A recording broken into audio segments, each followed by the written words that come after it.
otro método para medir al cierre los bienes de uso, que es este método que vamos a ver hoy, que es el modelo de la revaluación, revaluación de bienes de uso, que es un método, digamos, alternativo. O sea, cuando uno mide los bienes de uso, puede optar por el método tradicional o por este otro método, que después vamos a ver dónde está el sentido de este otro método, o por qué surgió este método el modelo de la revaluación.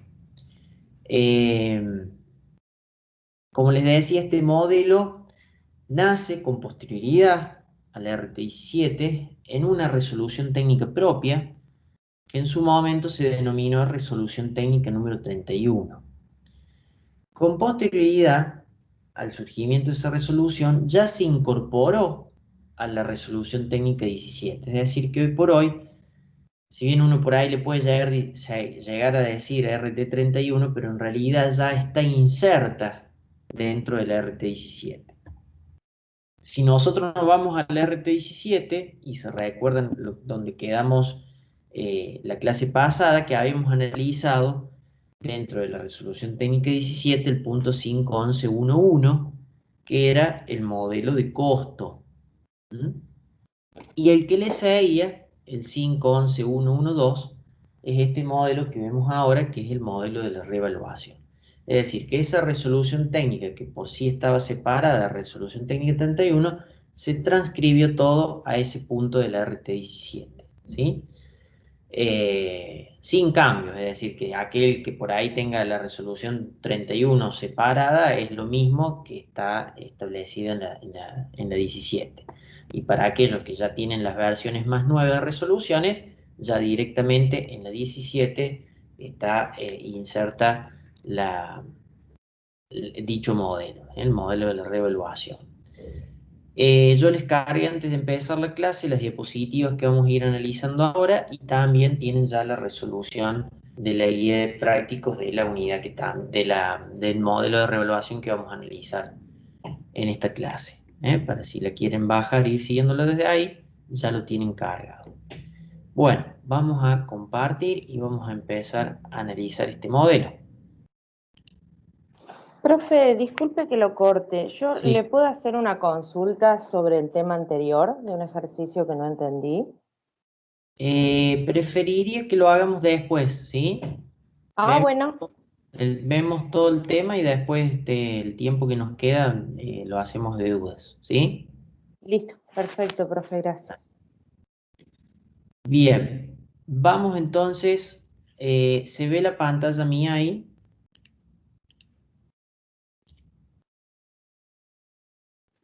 Sí, sí. Sí, Sí, profe. Bien, bueno.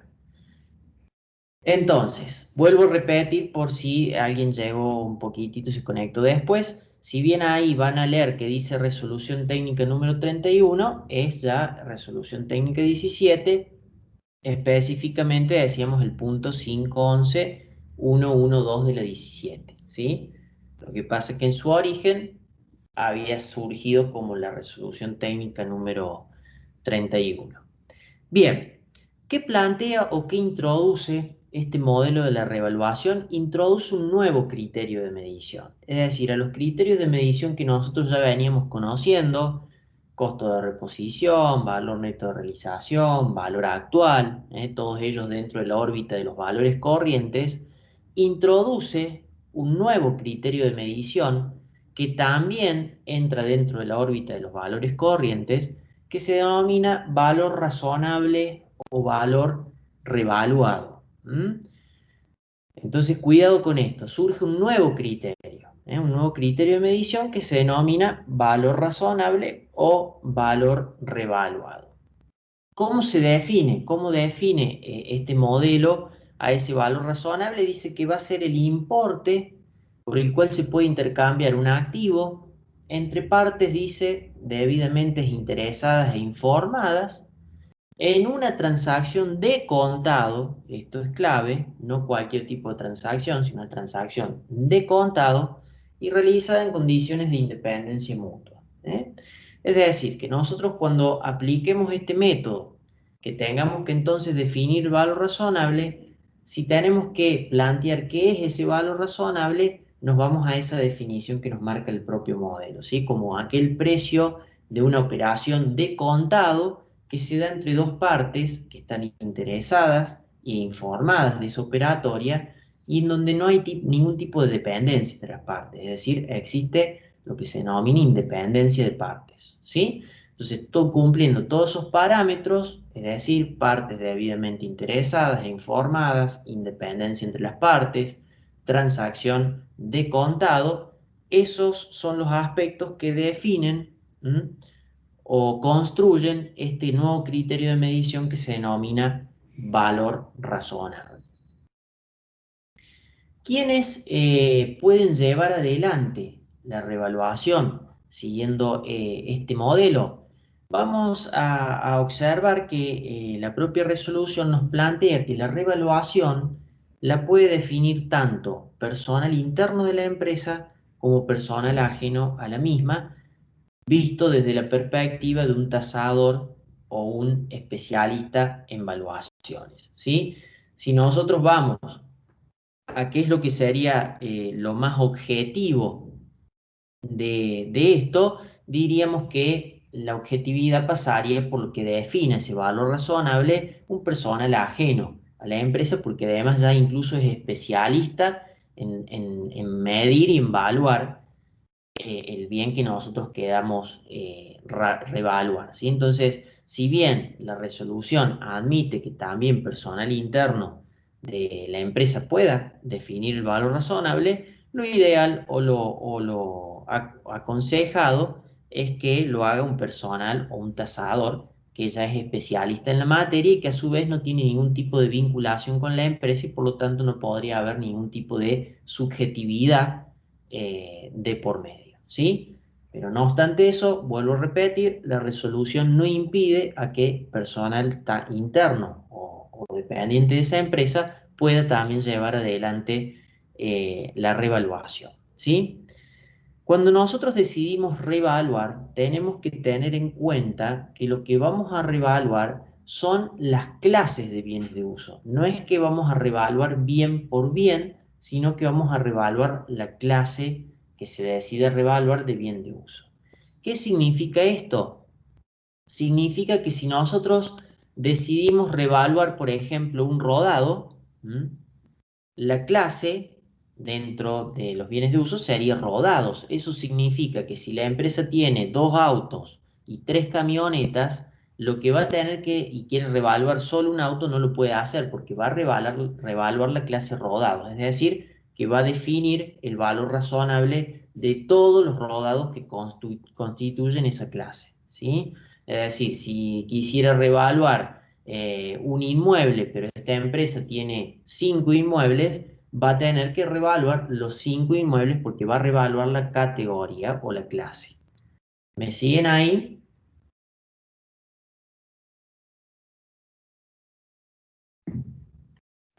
Sí, profe. Bien.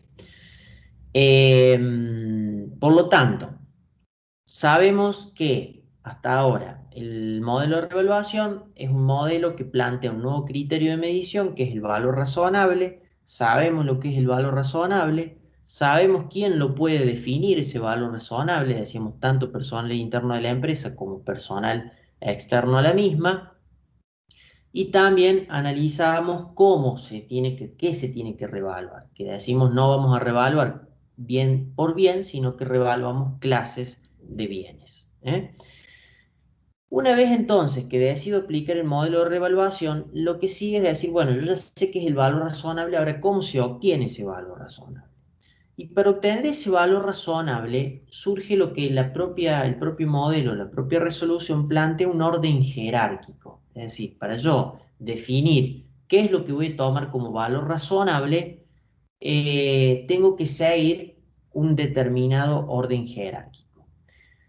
Y pensemos lo siguiente, como para entenderlo un poquito más, cuando vamos a la idea de valor razonable o valor revaluado, que decíamos que es un valor corriente, porque en definitiva va a ser el valor que tiene hoy ese bien de uso.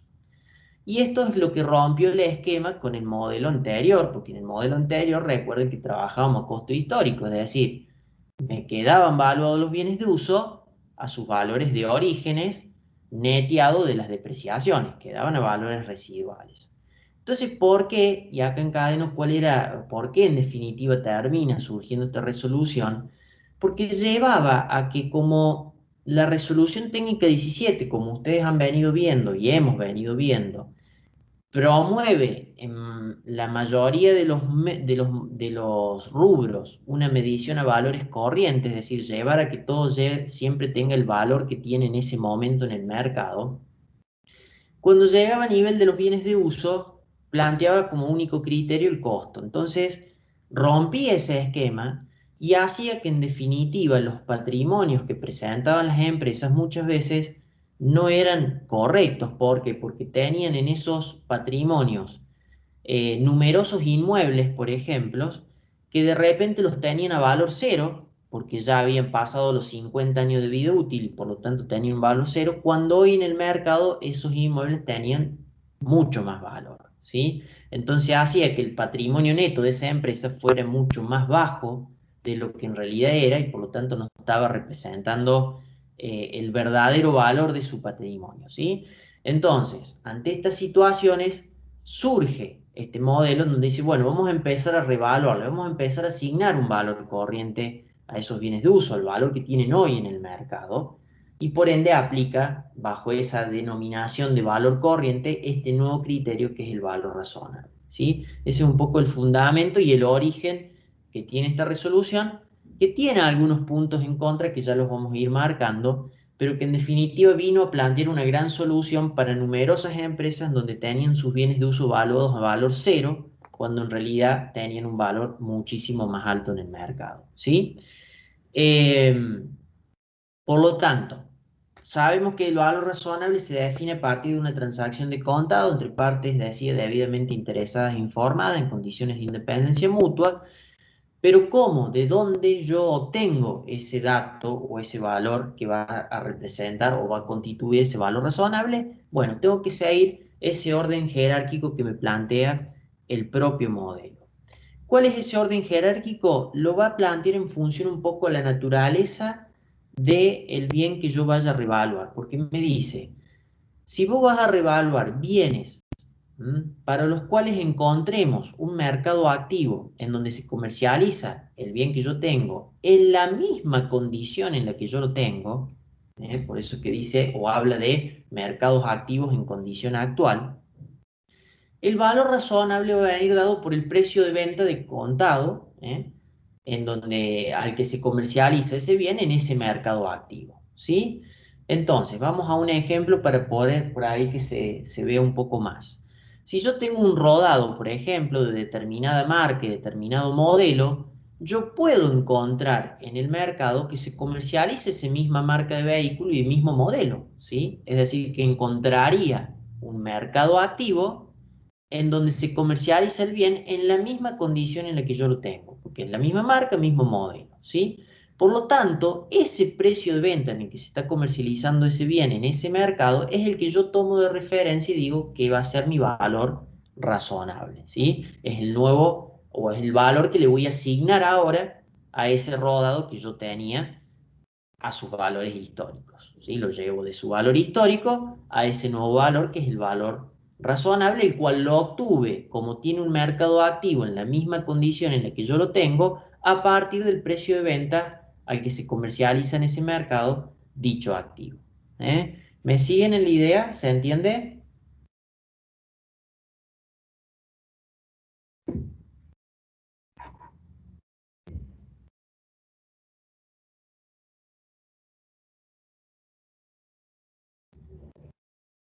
Hola, ¿están vivos o no?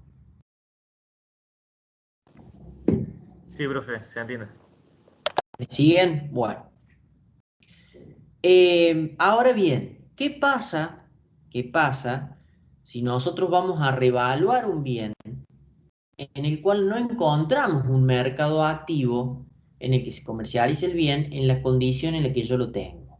Pero sí encuentro un mercado activo en el que se comercializa el bien, pero a nuevo. O sea, ¿ven la diferencia con el caso anterior? Es decir, en el caso anterior yo tenía un bien el cual en la misma condición en que yo tenía ese bien, encontraba en el mercado que se comercializaba bajo esa misma capacidad de servicio, o sea, el mismo uso que tenía en definitiva mi bien, el desgaste que había tenido, lo veía reflejado también en ese mismo bien que se comercializaba porque era la misma marca, mismo modelo.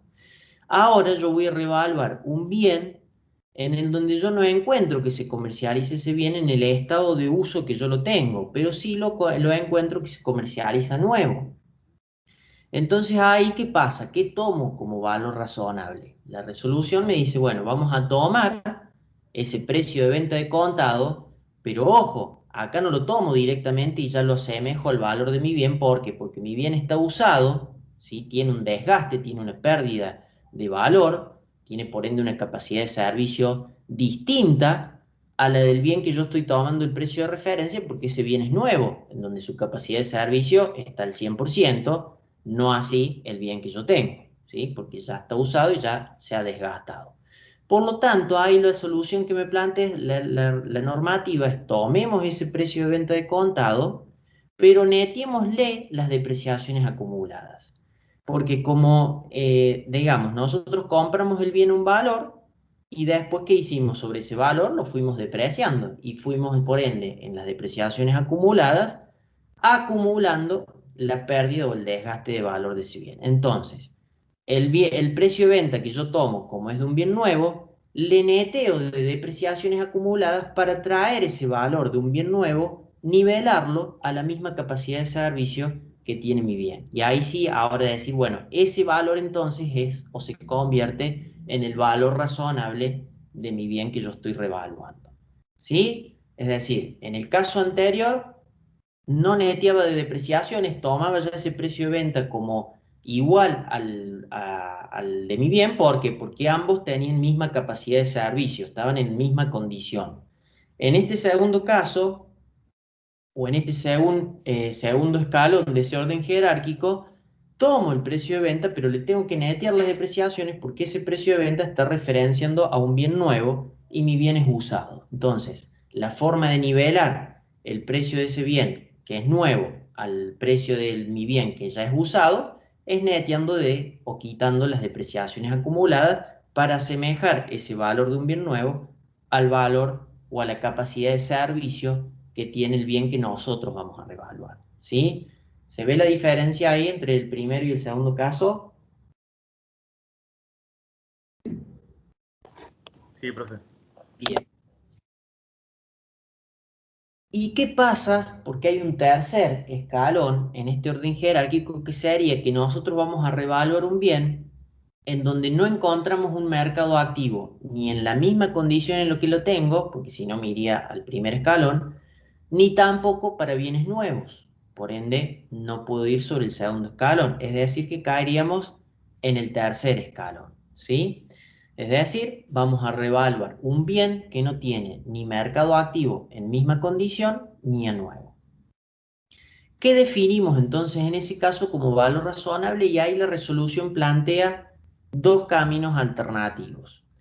El primer caso dice, podemos definir el valor razonable a través de un flujo de fondos. Es decir, tomamos el valor de nuestro bien como lo tenemos en nuestra capacidad de servicio actual, proyectamos cuáles van a ser los futuros ingresos que pueda generar ese bien, cuáles son los futuros egresos que pueda generar, se define una tasa de mercado, se actualizan todos esos futuros flujos de fondos y el valor actualizado, la sumatoria del valor actualizado de todos esos futuros flujos constituye el valor razonable, es decir, el valor que tendría hoy ese bien de uso, ¿sí? Esa es una alternativa, armarlo a partir de ese flujo de fondos. La otra alternativa es que algún acreedor nos pueda proporcionar un costo de reposición, lo cual también pasaría algo similar que el caso anterior. Como ese costo de reposición va a estar relativizado a un bien nuevo y mi bien es usado, también para ese valor nivelarlo y llevarlo a la misma capacidad de servicio que tiene mi bien actualmente, le voy a tener que quitar o netear las depreciaciones, ¿sí? Entonces, bajo esa alternativa, en donde yo voy a revaluar un bien que no tiene ni mercado activo nuevo ni usado, la alternativa que tenemos son dos posibles vías. Una es armar un flujo de fondos, u otra es que podamos obtener de nuestro acreedor algún costo de reposición de referencia y como es de un bien nuevo, nivelarlo a nuestra capacidad de servicio, ¿sí? Entonces, ese es el orden jerárquico que yo tengo que respetar a la hora de que vayamos a reevaluar y después vamos a ver que a nivel práctico, esto que estamos marcando ahora es lo esencial. ¿Por qué? Porque después vamos a ver que el proceso de revaluación es bastante mecánico, siempre es igual. Pasa algo así como cuando veíamos reexpresión, que decíamos que también era mecánico, pero que había algo clave ahí, que era la fecha de origen. Es decir, si nosotros definíamos mal la fecha de origen y todo lo que seguía estaba mal. A este punto o a este nivel, si nosotros definimos incorrectamente el valor razonable, hace que todo el ejercicio esté mal, porque ya queda todo mal medido, ¿sí? Entonces es importante detenernos en esto y tener bien presente en qué orden jerárquico yo estoy para saber qué es lo que yo defina como valor razonable. Es decir, si puedo tomar el precio de contado así como está, porque es de un bien de misma condición, o si es de un bien nuevo y por lo tanto lo tengo que netear de depreciaciones para llevarlo al mismo nivel o a misma capacidad de servicio de mi bien, o si es un bien en el cual no tengo ningún tipo de mercado, entonces o voy por un flujo de fondos o voy por ese costo de reposición y también, como es de un bien nuevo, le voy a tener que netear las depreciaciones. ¿Me siguieron hasta acá?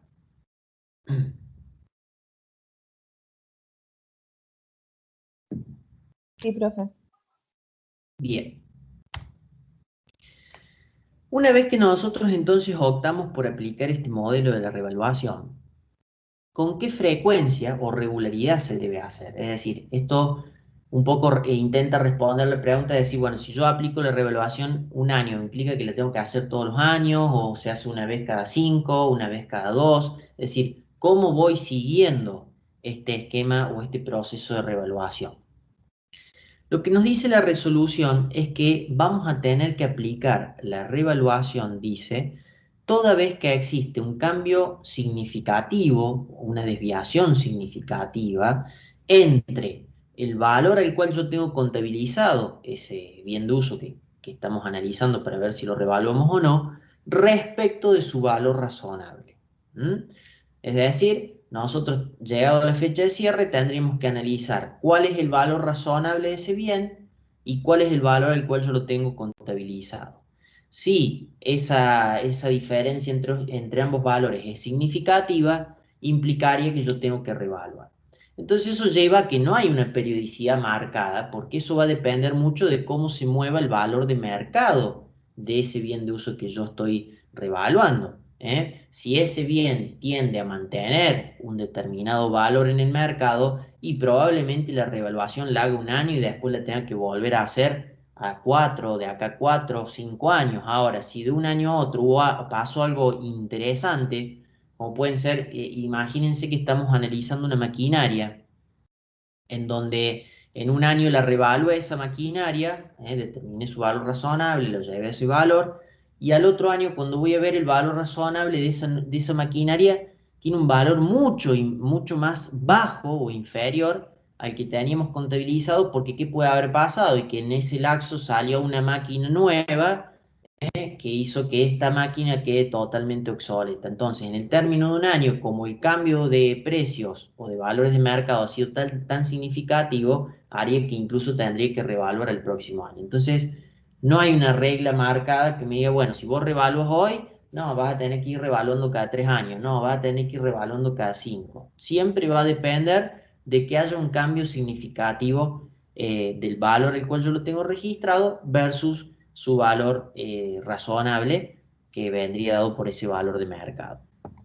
Entonces acá es la primera crítica que se le plantea a la resolución, porque uno podría decir, bueno, ¿cuándo hay una diferencia significativa? ¿Sí? Es decir, la diferencia tiene que ser de 1.000 pesos, tiene que ser de 100.000, tiene que ser de 5 pesos, es decir, no es clara en ese punto, como hemos visto ya en varios puntos también de la propia RT17, que hay puntos que quedan espacios grises y no nos permiten definir.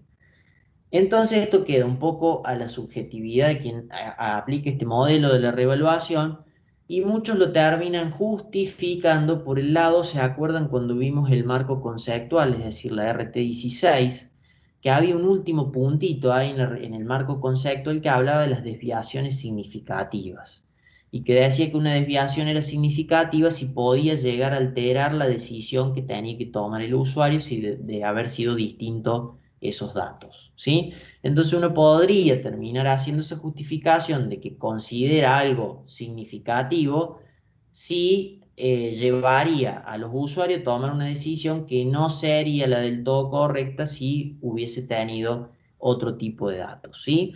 Pero bueno, queda, ¿no es cierto?, un poco a una zona gris en donde uno puede manejarse con un cierto grado de libertad para definir si es significativo o no. ¿Me siguen hasta acá? Sí, profe. Bueno. ¿Cómo vamos a contabilizar esta revaluación? Es decir, ya sabemos qué implica la revaluación, que es asignarle al valor, al bien de uso, lo que llamamos el valor razonable. Ya vimos qué es el valor razonable, cómo se obtiene y por ende, cómo instrumento, es decir, cómo llevo a la contabilidad la aplicación entonces de este modelo de revaluación. Bien, entonces acá tenemos que contemplar dos grandes cuestiones. Que cuando nosotros vamos a aplicar la revaluación y le vamos a asignar entonces al bien de uso ese valor razonable, pueden pasar dos cosas. Puede pasar que cuando yo aplico el valor razonable, el valor por ende del bien de uso aumente, es decir, que pase del valor histórico que tenía a ese valor razonable que sea más alto y por ende aumente el valor, pero también puede pasar lo contrario cuando uno revalúa, ¿sí? Puede ser que, como decíamos recién en el ejemplo de la maquinaria, tenga un valor de mercado muy inferior al valor al cual tengo contabilizado y por ende, al llevar adelante el proceso de revaluación, disminuye el valor, ¿sí? Porque su valor histórico era más grande respecto de su valor razonable, ¿sí? Es decir, que entonces hay dos caminos posibles. O aumenta el valor de ese bien de uso o disminuye el valor de ese bien de uso. ¿Cuál es la regla general? La regla general es la siguiente. Si nosotros aplicamos la revaluación y el valor de ese bien de uso aumenta, porque cuando definimos el valor razonable es más elevado, más alto que su valor histórico, ese incremento de valor va a ir a una cuenta que se va a llamar saldo por revaluación o saldo por revalúo. ¿Qué tipo de cuenta es saldo por revaluación o saldo por revalúo? Es una cuenta de patrimonio neto. Es decir, va al patrimonio neto y entra dentro de la categoría de los resultados diferidos, ¿sí? Entonces, saldo por revaluación, cuenta de patrimonio neto dentro de la categoría de resultados diferidos. ¿Qué pasa por el otro lado, así por la vereda del frente? Es decir, si cuando nosotros aplicamos la revaluación, en lugar de aumentar el valor, disminuye su valor. Esa disminución de valor dice que va a ir a una cuenta que se llama pérdida por revaluación, o pérdida por revalúo, que es una cuenta que ¿a dónde va a ir? Al estado de resultado porque es un egreso. Entonces acá se le plantea la segunda crítica a esta resolución, que quizás ustedes ya la ven, que es la siguiente. ¿Por qué cuando aumenta el valor no me permite reconocer una ganancia, sino que me hace generar una cuenta de patrimonio neto, que es un resultado diferido? Fíjense que esto no entra al estado de resultado, va al patrimonio neto directamente. En tanto que cuando cuando tengo una disminución, me hace reconocer la pérdida, porque ese menor valor directamente lo manda a donde, al estado de resultado como egreso, ¿sí? Entonces eso también es una crítica, porque no me permite reconocer la ganancia y sí la pérdida. Tendría que ser uniforme en ese criterio. No obstante, está habilitado y está avalado de esta manera el método. Y en cierta forma sirve, porque si bien al aumentar el valor no reconozco una ganancia, pero ya puedo presentar el patrimonio neto más grande, por un valor más grande, y reflejar un poco más cercano al valor real del patrimonio neto que tiene esa empresa, ¿sí? ¿Qué sucede con esa cuenta saldo por revaluación es una cuenta que mientras esté en esa denominación, saldo por revaluación, cuenta de patrimonio neto, resultado diferido, no se puede ni distribuir ni capitalizar.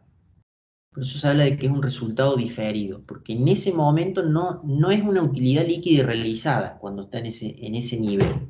Entonces, si no es una utilidad líquida y realizada, no puedo hacer nada con eso. ¿Qué plantea la normativa? Permite que se pueda ir enviando ese saldo por revaluación a los RNA, en donde sabemos que en los RNA ahí sí están las ganancias líquidas y realizadas, donde sí ya le podría dar cualquier tipo de asignación, puede ser distribuirla, crear reservas, etcétera, etcétera, todas las medidas que pueda tomar la empresa ya con utilidades líquidas. Pero para lograr eso, para lograr de que ese saldo por revaluación pase a RNA, tenemos tres mecanismos en realidad plantea el RT bien marcados. Uno, que quizás es el menos recomendable, es mantener indefinidamente el saldo por revaluación. Es decir, mantengo indefinidamente esa cuenta que dijimos que mientras esté bajo esa denominación no podemos hacer nada. No se puede ni distribuir, ni capitalizar, ni nada, porque es como un resultado diferido. O sea, el único sentido que tendría tenerlo así de esa manera es que me permite presentar el patrimonio neto por un importe más elevado y más cercano a la realidad. Pero nada más. ¿Se admite eso? Sí se admite. Es decir, puedo mantenerlo indefinidamente. Las otras alternativas ya entran en la posibilidad de que pueda distribuir ese mayor incremento o ese mayor valor que asume ese bien de uso como consecuencia de la revaluación. ¿Y cómo lo plantea? De dos mecanismos. Podemos hacerlo gradualmente o se puede hacer todo de una sola vez, dependiendo de la realización que vaya teniendo el bien de uso que generó ese mayor valor. Entonces, ¿qué significa? Que cuando se realiza un activo y se va realizando con su uso, porque usándolo en la actividad principal contribuye a generar ingresos a la empresa, pero también se puede realizar con ¿qué? Con la venta que pueda tener de ese bien de uso, o su desafectación, o la baja de ese bien de uso por cualquier factor de su patrimonio. Ahí se entendería también que se dio la realización de ese bien, ¿sí? Cumplió su vida útil, su meta, etc. Entonces, para el primer caso, en donde yo voy a ir enviando el saldo por revalúo de RNA en función al uso que va teniendo el bien, decíamos que nosotros donde íbamos reflejando el desgaste que va teniendo el bien por justamente su uso a través de las depreciaciones. Por eso es que ahora, para definir qué parte del saldo por revaluación yo puedo enviar a RNA, recurro a la depreciación. ¿Y qué me dice el método? Me dice que yo lo que voy a poder enviar de saldo por revalúo a RNA va a ser el importe que surge de calcular la depreciación del ejercicio, de ese ejercicio en donde nosotros estemos haciendo el análisis, sobre los valores razonables del bien de uso, versus la depreciación de ese mismo ejercicio para ese bien, pero en lugar de tomar los valores razonables sobre los valores históricos, es decir, como si nunca lo hubiese revaluado al bien, ¿sí? Entonces, calculo la depreciación sobre los valores que tiene ahora el bien, que son sus valores razonables, calculo la depreciación para ese mismo periodo, pero sobre valores históricos, y la diferencia entre esos dos importes es el valor de saldo por revalúo que podría enviar a RNA para que pase a ser una utilidad líquida realizada y le pueda dar algún tipo de asignación. ¿Me siguen hasta acá con la idea? Más allá que después lo vemos en los prácticos, pero ¿me siguen en la idea?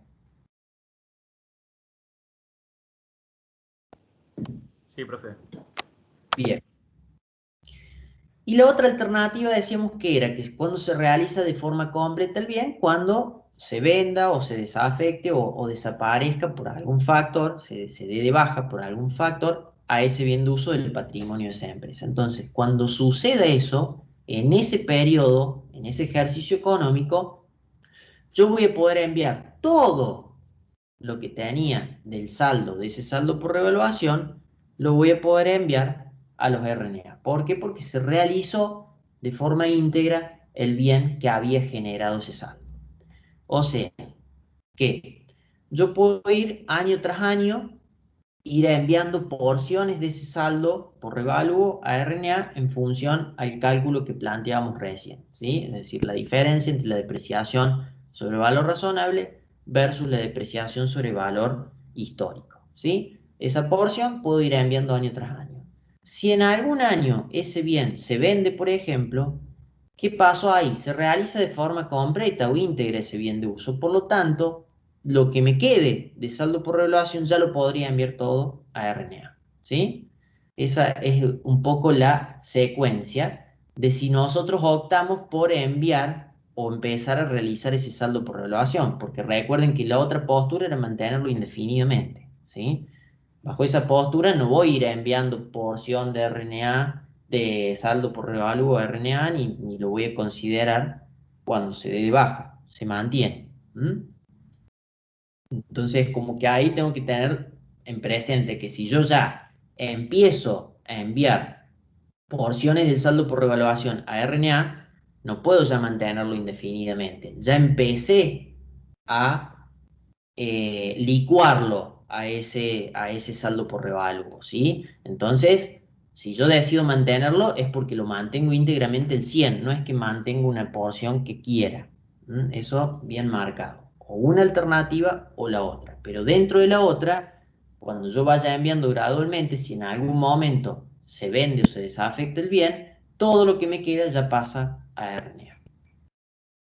¿Me siguieron ahí con la idea del mantener indefinidamente o ir llevándolo a RNA? Profe, Sí, o sea, en el primer caso, cuando se mantiene indefinidamente, si se sí, vende el bien, se sigue conservando la cuenta, digamos. exacto. Sí, Ah, sí. bueno. Te queda como de por vida el saldo por revaluación. Por eso es un poco incongruente, pero el RT lo habilita. Es como que cuando aplique la revaluación, genere ese incremento de valor, me permitió acrecentar el patrimonio y lo mantengo ahí. Lo mantengo ya como si fuera una foto de lo que pasó y me contribuyó a que crezca el patrimonio, pero ahora ya queda con independencia de lo que pase con ese bien de uso. ¿Sí?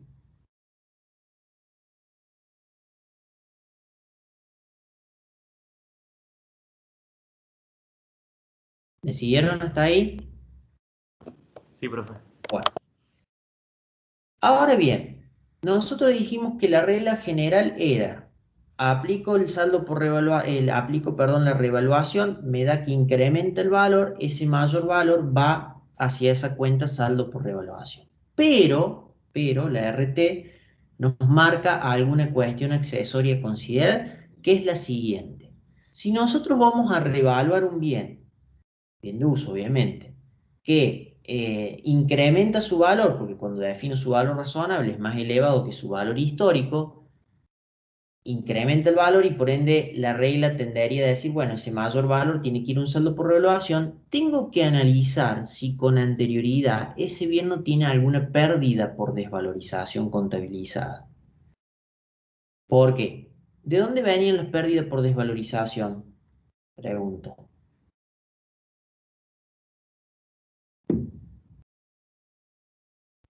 Te aplican un tope. Aplicación en límite. Bien, es decir, que años anteriores, en alguna fecha de cierre, llegamos al cierre, el valor contable del bien de uso superaba su valor razonable y lo bajé de valor y por ende generé la pérdida.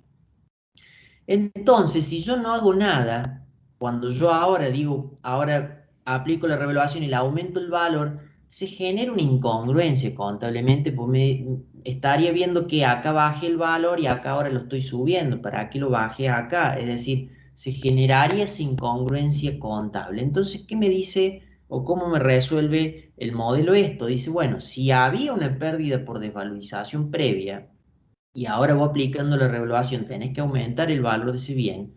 Primero, cubrí la pérdida y lo que te queda, sí lo vas a enviar a saldo por revaluación. Entonces, como si yo tuviese, a ver, una pérdida por desvalorización de 1.000 pesos, contabilizada en algún año cuando tuve que aplicar el tope. Este año le aplico la revaluación, me da que tiene que aumentar en 3.000 pesos el valor de ese bien de uso. La realidad general, ¿cuál sería? Bueno, esos 3.000 pesos son saldo por revaluación. Pero cuidado, porque tengo 1.000 pesos de pérdida por desvalorización de un periodo anterior. Entonces, en realidad, con esos 3.000 de mayor valor, absorbo los 1.000 de pérdida y solo sería saldo por revaluación que importe. 2.000, profe. 2.000 pesos, ¿sí? Porque los otros 1.000 de mayor valor los uso para absorber la pérdida. ¿Cómo hago para absorber la pérdida? No es que voy a eliminar ese egreso, porque ese egreso en su momento se generó correctamente, sino que ahora genero un ingreso de 1.000 para compensar ese egreso de 1.000 que generé en periodos anteriores. Ese ingreso que se genera se llama recupero o reversión pérdida por desvalorización. Y por lo tanto me queda por diferencia los 2.000 pesos que sí serían saldo por revaluación. ¿Se entiende la idea?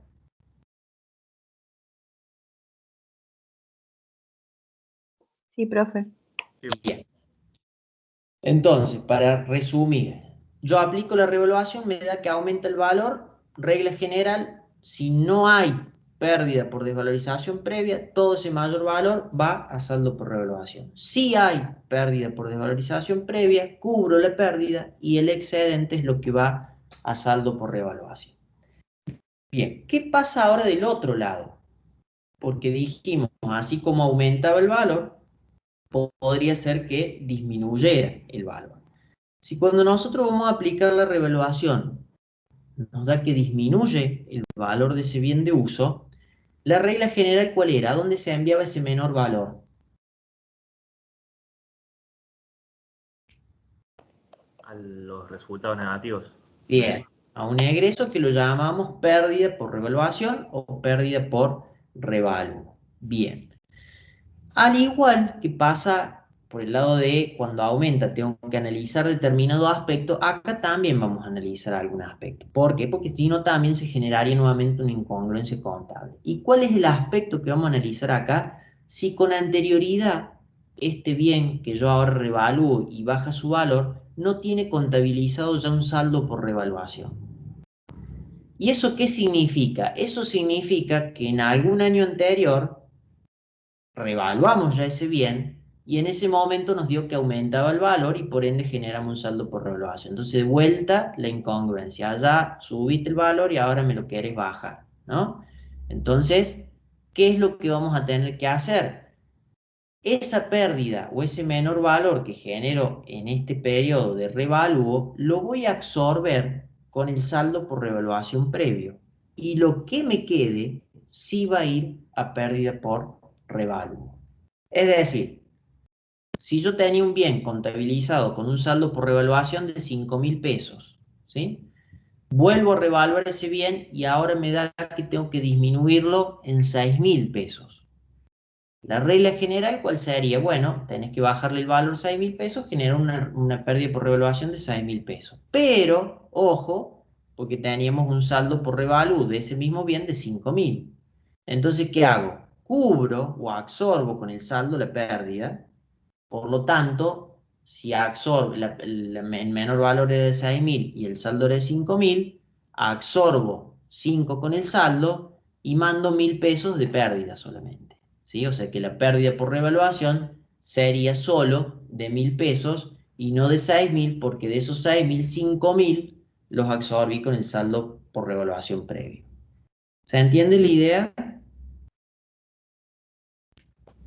Profe, Sí. en el caso de la alternativa de mantener indefinidamente la cuenta, en caso de pérdida, ¿también se da de baja o se mantiene? En ese caso, lo tenés que absorber, sí, porque forma parte del propio procedimiento que te plantean si hay menor valor. O sea, no te dice qué tiene que ver o si lo mantienes indefinidamente lo puedes mantener o no te dice nada, entonces deberías absorberlo. Ah, bueno. ¿Mm? Está entonces, digamos, el procedimiento es aumenta valor, ese aumento va a saldo por revaluación, salvo que tenga una pérdida por desvalorización previa, cubro o absorbo, revierto esa pérdida y lo que me queda va a saldo por revaluación. Disminuye el valor. Si disminuye el valor, regla general es que vaya a pérdida por revaluación. Pero si tiene un saldo por revaluación previa, absorbo la pérdida con ese saldo y lo que me queda, el remanente, sí irá a pérdida por revaluación. ¿Me siguieron ahí? Sí, profe. Bien. Esto es un poco lo que veníamos sosteniendo ahora, cómo contabilizamos el revalúo, cómo se trata, el tema del que decíamos que no se puede ni distribuir ni capitalizar, y ahí todo el mecanismo, los dos mecanismos que vimos, mantenerlo indefinidamente o no. Requisitos para contabilizar el revalúo, ¿sí? ¿Cuáles son los requisitos? Dice que la revaluación debe ser aprobada por el órgano de administración de la empresa que va a que decide llevar adelante la revaluación. Es decir, que no cualquiera puede decir, bueno, vamos a revaluar. No, tiene que venir aprobado por el órgano de administración, que sería el órgano directivo, o el que comanda a esa empresa, ¿sí? Obviamente que tenemos que tener, cuando nosotros vamos a definir el valor razonable, documentación que respalde ese valor razonable, una política que esté escrita y aprobada por ese órgano de administración, en donde se describa cómo es o qué método, qué técnica se determinó para llegar a ese valor razonable, y a su vez todos los mecanismos de monitoreo o de control, ¿no es cierto?, que permitan confirmar que esa política contable se haya aplicado, ¿no es cierto?, en la elaboración del estado contable, o sea, se haya traducido la técnica a la contabilidad, es decir, esto de generar el saldo por revaluación, es decir, o sea que tenemos básicamente que respetar que para llevar adelante el proceso de revaluación tiene que estar aprobado por ese órgano de administración y a su vez que esté todo respaldado con documentación. Como no pasa como pasa en todo en definitiva, que todo lo que nosotros traducimos a la contabilidad tiene que tener su respaldo documental para, ¿no es cierto?, asemejarnos siempre a lo contable a lo real. Bien. Eso entonces en cuanto a la técnica de revaluación, ¿sí? ¿Alguna duda puntual de este procedimiento? Que ya lo vamos a llevar a la práctica.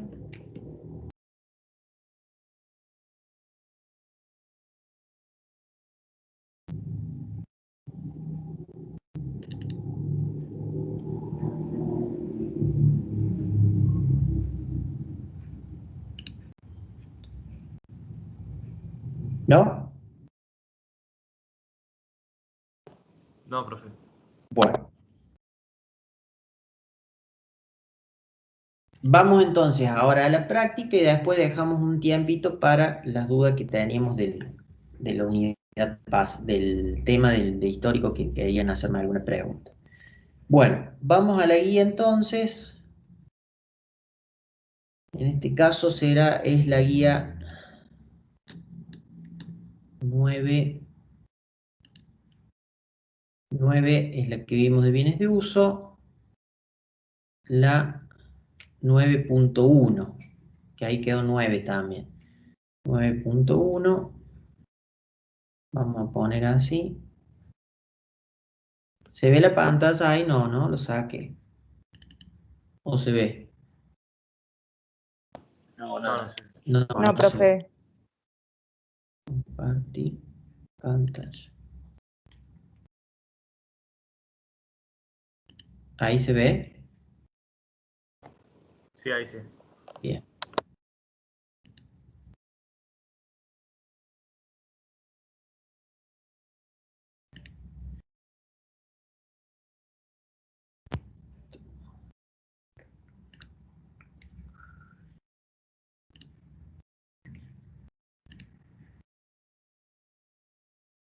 Bueno. ¿Se ve ahí? Sí, profe. Bueno. Vamos con el primer caso entonces. Dice, datos referidos a la empresa Fondomonte S.A., empresa dedicada a explotación agrícola, me da los valores contables de sus únicos bienes de uso al 31 de diciembre del 2018, que es su fecha de cierre. Esta empresa tiene dos bienes de uso, una maquinaria, cuyo valor de origen es 100.000, acumuladas de 20.000, hace un valor al 31 de diciembre del 2018 de 80.000 pesos. Tiene también un inmueble, el cual lo divide en terreno y construcción. ¿Por qué hace la división de terreno-construcción? Porque el terreno no se deprecia, en cambio la Bien, construcción sí. bien, perfecto, ¿sí? Por eso tenemos 50.000, no hay acumuladas en el terreno, después tenemos 100.000 de edificación, 40.000 acumuladas, residual de la edificación 60.000, hace un residual al 31 de diciembre del 2018 de 110.000. Bueno, me aclara que en el caso de la maquinaria se compró en octubre del 2017, deprecia de manera lineal en 10 años y sin valor de recupero. Con estos datos, ¿podemos verificar si esto está bien? Es decir, si al 31 de diciembre del 2018 la maquinaria tiene un valor residual de 80.000 pesos.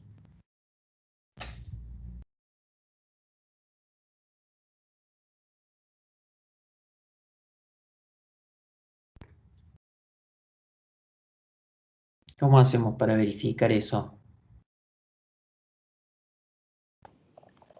Sí, Vida útil. el valor de origen y no hay valor de recupero. Bien. Se O hace sea, 100.000 dividido 10. bien, o sea, eso me daría la depreciación por año, ¿no? Claro, como van 2 años son 20.000. Bien, tenemos el 2017, ¿sí? Y 2018. Siempre acuérdense esto, creo que lo aclaré, si no lo aclaro ahora. Si a mí no me dice cómo es la modalidad, es decir, si es año de alta o año de venta, siempre tomamos año de alta como preestablecido, ¿sí? Si fuera año de baja, me lo tiene que aclarar, ¿eh? Si no, siempre tomamos que se deprecia desde el año en que se compra. Entonces, compramos en 2017, estamos con datos al 2018, tenemos 2 años de depreciación. Deprecia 10.000 por año, por ende son 20.000, y por ende nos queda el valor residual de 80.000 pesos. Está bien hecha la medición. Aclaro esto porque siempre tenemos que controlar estos datos, porque si hay algo mal, primero tenemos que ajustar y corregir para dejar los valores correctos y después seguir con la realización del ejercicio. Bien, ¿qué pasa por el lado del inmueble? ¿Están bien los datos? Es decir, de depreciaciones hablamos, ¿no? Dice que el inmueble se compró en julio del 99. ¿Mm? Y que amortiza el 2% anual, es decir, también sería lineal, o lo que es equivalente a decir con una vida útil de 50 años. Pues si va perdiendo un 2% de valor por año, se va a amortizar en 50 años. ¿Qué pasa ahí? ¿Está bien los 40.000 de depreciación?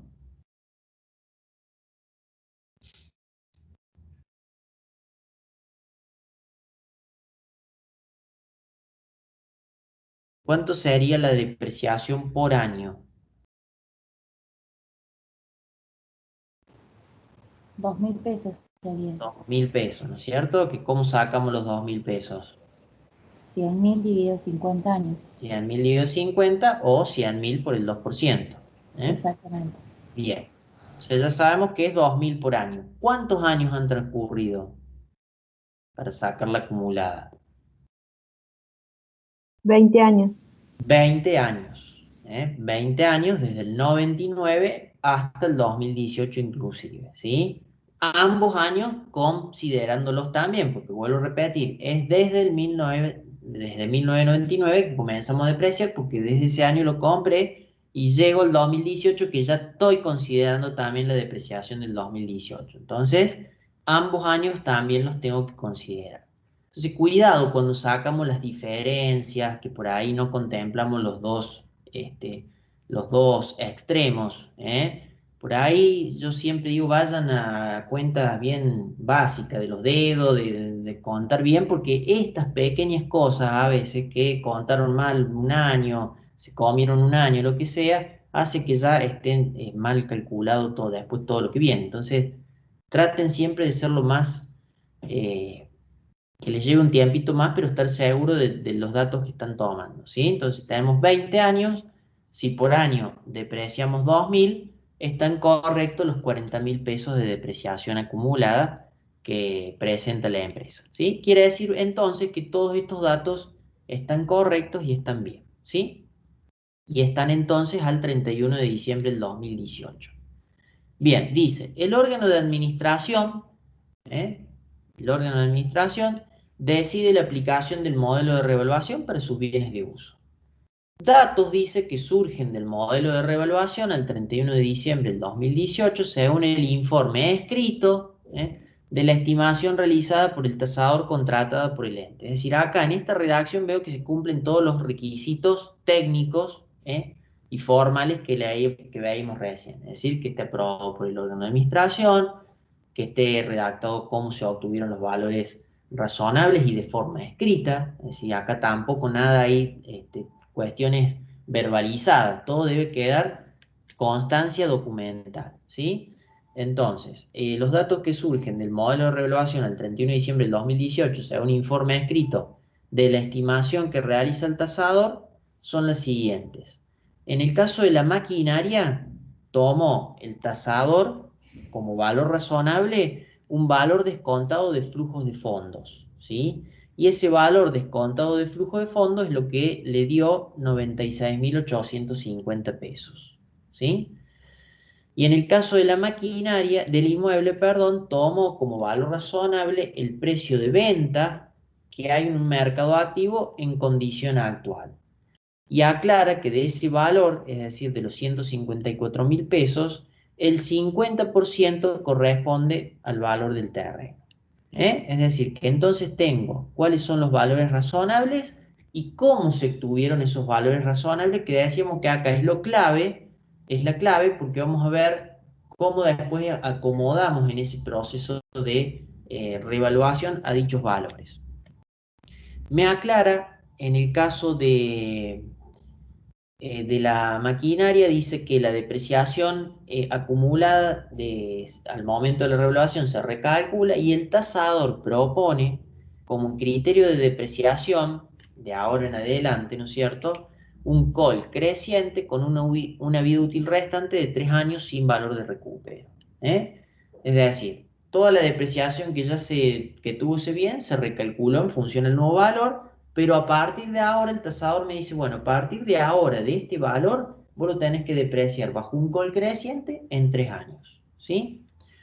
Y en el caso de la máquina, del inmueble, dice que la depreciación acumulada al momento de la revaluación se recalcula y mantiene el mismo criterio. Es decir, que acá pasa que todas las depreciaciones que se vinieron aplicando se recalculan siguiendo o en base al nuevo valor, pero de ahora en más sigo con la misma mecanismo de depreciación que venía aplicando antes, es decir, lineal en 50 años. ¿Sí? ¿Se entiende eso? ¿Me siguieron o no?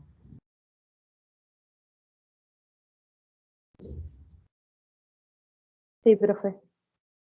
Bueno, se solicita y se presenta el 31 de diciembre del 2018 los valores correctos de bienes de uso aplicando normativa vigente, considerando que no existió cambios en los precios durante el periodo analizado. ¿Sí? Estamos en un contexto estable.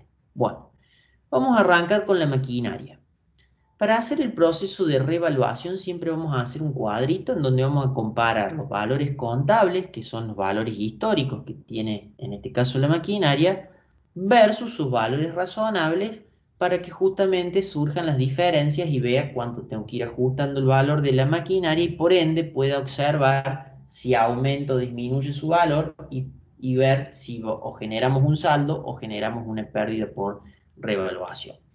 Entonces, lo que yo tengo acá en la primera columna no es nada distinto a la fila que presentaba acá la empresa, es decir, el valor de origen de la maquinaria, los 100.000, y menos las depreciaciones acumuladas de 20.000, que nos hace el valor residual de 80.000 pesos.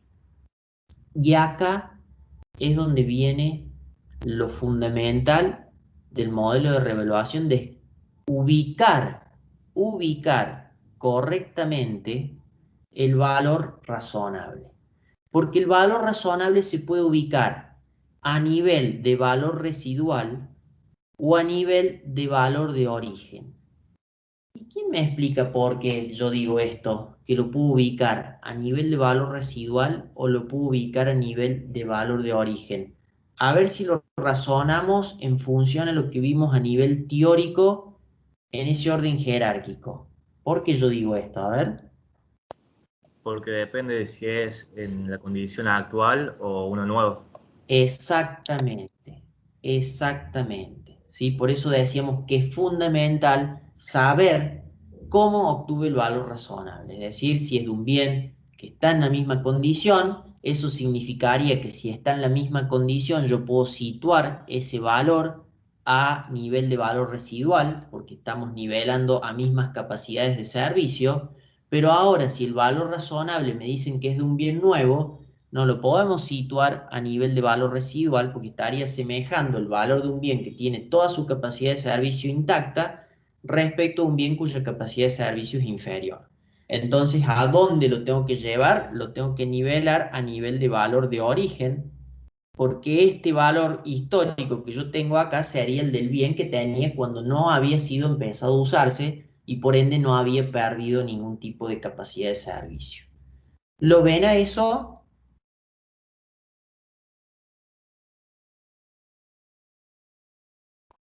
Sí, profe. Bien, entonces cuidado con eso, ¿sí? Porque acá el error típico viene en situar mal el valor razonable y ya hace que todo esté mal. Entonces, bien analizado esa instancia. ¿Por qué yo agarré los 96.850, que es el valor razonable que el tasador obtiene a partir de qué? A partir de un valor descontado de flujo de fondos. ¿Por qué yo lo puse a nivel residual y no a nivel de valor de origen? A ver, ¿quién me razona eso?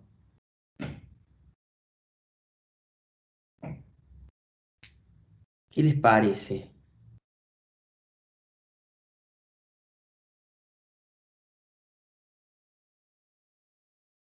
¿Por qué es un bien para el que no existe un mercado activo?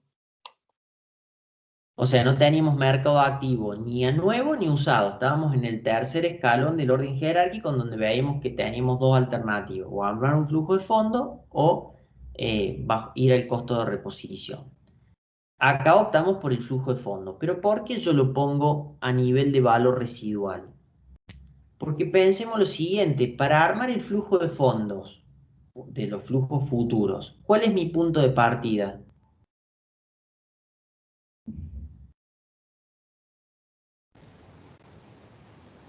El valor de origen. ¿El valor de origen o el valor que tiene hoy el bien de uso? No, el valor que tiene el valor actual. Claro, es decir, yo digo, bueno, hoy vos tenés el bien de uso, supónganse, en este caso vos la maquinaria la tenés así, en este estado.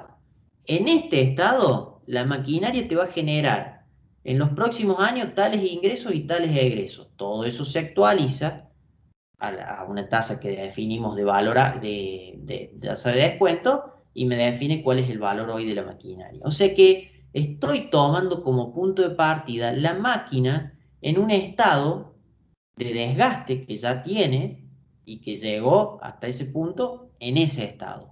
Entonces, todos esos flujos futuros ya están contemplando el estado que tiene hoy la máquina. Por eso es que el valor o el valor descontado del flujo de fondos se nivela a valor residual porque estoy tomando de base para armar el flujo de fondos el bien en el estado que está. ¿Sí? Por ende, no podría situar ese valor a un valor de origen o a un nivel de valor de origen porque no estoy contemplando al bien nuevo, sino que estoy contemplando al bien ya usado. ¿Me siguen? ¿Se entiende eso? Sí, profe. Sí, profe.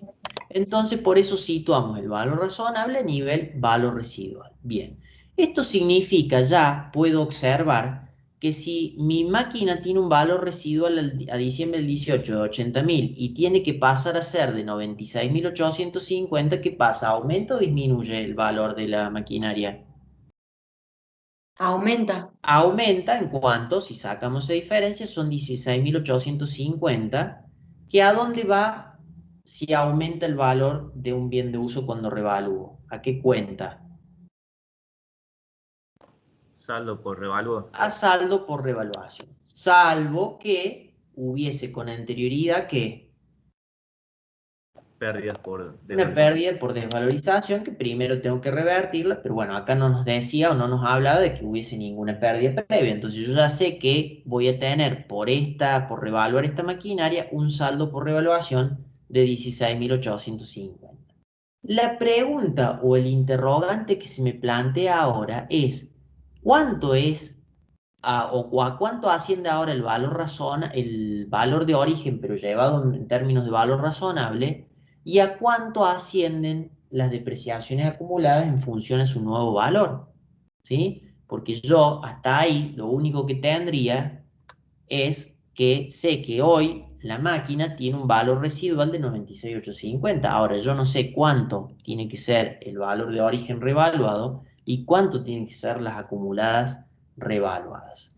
Para solucionar eso, se saca un proporcional en proporción a cuánto representa cada valor respecto de su valor histórico, un poco lo que hacíamos, ¿se acuerdan cuando vimos la pérdida por desvalorización? O directamente sintetizando eso, es sacar lo que se llama este coeficiente de revaluación, que lo que hace es relacionar el valor razonable sobre el valor contable. O sea que acá lo que haríamos es valor razonable dividido el valor contable a nivel valor residual, ¿no? Porque son los datos que tenemos. Y los otros dos no los tengo y es lo que queremos sacar. Eso nos da un coeficiente de revaluación de 1,210, Esto después, este coeficiente aplicado a cada uno de los valores históricos, me va a dar sus correspondientes valores razonables. Es decir, que esto se obtendría haciendo el valor de origen histórico por el coeficiente, ¿sí? Y hace que entonces de 100.000 el valor ahora revaluado pase a 121.000, por ende tengo una diferencia de ajuste por el lado del valor de origen de la maquinaria de 21.062,50, ¿sí? Y lo mismo haríamos por el lado de las acumuladas. La depreciación acumulada históricas son los 20.000 pesos por el coeficiente de revaluación, pasan las depreciaciones acumuladas de 20.000 a 24.212, o sea que tiene un ajuste de 4.212,50. Pero sabemos que las acumuladas, regularizadoras de activos, aumentan por el haber, por lo tanto van en signo contrario al aumento del valor de origen. De tal manera que si yo totalizo las diferencias, me va a dar exactamente la diferencia que estoy viendo en el valor residual de la maquinaria, que pasa de 80.000 a 96.850. Por lo tanto, lo único que me restaría es hacer el asiento en donde aumento la maquinaria por los 21.062,50, aumento las acumuladas por los 4.212,50 y genero el saldo por revaluación de los 16.850. Al hacer eso, entonces, la maquinaria, ¿cómo me queda evaluada? A su valor razonable. Maquinaria valor de origen pasa a 121.062,50, las acumuladas 24.212, por lo tanto me quedan los 96.850, que era el valor razonable que en este caso había sido planteado a partir del flujo de fondos. ¿Se entiende hasta acá? Sí, profe. Bien. El mismo análisis vamos a hacer ahora, pero con el inmueble. Nada más que el inmueble tiene la particularidad de que tenía dividido el valor de origen del inmueble en terreno y edificación, por lo que me dijeron ustedes recién, porque necesitamos dividir, porque lo único que dé precio es la edificación, ¿sí? Entonces, vuelvo a plantear el mismo cuadrito, valor contable, valor razonable y sus diferencias. Nada más que, como decíamos, el valor de origen lo divide en terreno y edificación, la depreciación acumulada y el valor residual. Esto que veo acá es lo que yo tengo acá, ¿no es cierto?, en horizontal. Tenemos el valor de origen del terreno, los 50.000 pesos, el valor de origen de la edificación, los 100.000, la acumulada de 40.000 hace un valor residual de 110.000. Y acá viene nuevamente lo más importante del método. ¿Dónde ubico el valor razonable.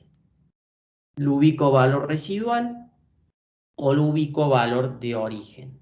¿Y qué nos decía acá? Decía que este valor razonable de 154.000 pesos, ¿cómo había sido obtenido? ¿De dónde? En base a su condición actual. Claro, era un mercado, está diciendo que lo obtuvo del precio de venta de un mercado activo en misma condición a la que está mi bien actualmente. Por lo tanto, ese precio de venta de contado de ese mercado ya está a mismo nivel o a misma capacidad de servicio que el valor que tiene hoy mi valor histórico, ¿no? Que tiene hoy mi inmueble. Por lo tanto, situamos los 154.000 a nivel residual también. Si a mí me hubiese dicho que esos 154.000 pesos son el precio de venta de un mercado de un bien nuevo, ¿dónde ubicamos los 154.000 pesos? ¿Los sigo ubicando a nivel de valor residual? Y en el valor de origen. Lo tenemos que llevar al valor de origen y ahí tendríamos que repartir cuánto es edificado, cuánto es terreno, ¿sí? Entonces, vuelvo a marcar esto, ¿eh? Cuidado y bien preciso dónde vamos a ir situando el valor razonable, porque eso hace al secreto de que hagamos bien el ejercicio o no, ¿sí? Bueno, y a partir de ahí empiezo ahora a definir los valores razonables. Vamos a borrar, así lo vamos haciendo. Lo que ya puedo observar es que sí, el valor del inmueble histórico era de 110.000 y pasa a 154.000, ¿qué pasa? ¿Ahí aumenta o disminuye el valor? Aumenta. Aumenta, es decir que tendríamos que entonces, ¿un saldo o una pérdida? Un saldo. Un saldo por revaluación de 44.000 pesos. Bien, y ahora sigo cómo defino estos valores. En este caso tengo tres valores, a diferencia de la máquina que tenía dos. ¿Por qué? Porque acá decíamos que está la división en terreno y edificación y la acumulada de la edificación. Bueno, ¿cómo defino esos tres valores? ¿No tendríamos que volver a dividir y sacar el coeficiente Bien, y ahí vos- multiplicar? decime, Sí, no. Claro, y ahí el coeficiente que nos dé lo multiplicamos por los 100.000, por los 50.000 y nos va dando Bien, o sea que lo que haríamos es dividir 154.000 154.000 dividido sobre 110.000. 100.000. Claro. Ujú. ¿Están todos de acuerdo? Igual dice que el valor de terreno es el 50% del valor residual. Exactamente, ya tenemos Claro, ahí ya te lo valor. daría. Ay, claro, ya tenemos un valor asignado. Ya el propio tasador nos Claro. dice, guarda que en el caso del terreno, tu valor ya es este, ¿sí? Es el 50% del valor del total del inmueble. Por lo tanto, ahí no tengo que aplicar coeficiente, porque ya sé cuál es el valor. Directamente lo saco. Sería esto dividido 2. Quiere decir que el terreno tiene, en términos de valor razonable, un importe de 77.000, cuando histórico era 50.000, es decir que en el caso del terreno aumentaría en 27.000 pesos. ¿Me siguen hasta acá? Sí, Sí, profe. profe. Bien. ¿Qué pasa ahora con el tema del valor de origen de la edificación y la depreciación acumulada de la edificación? ¿Me da el tasador cuánto es cada una de ellas?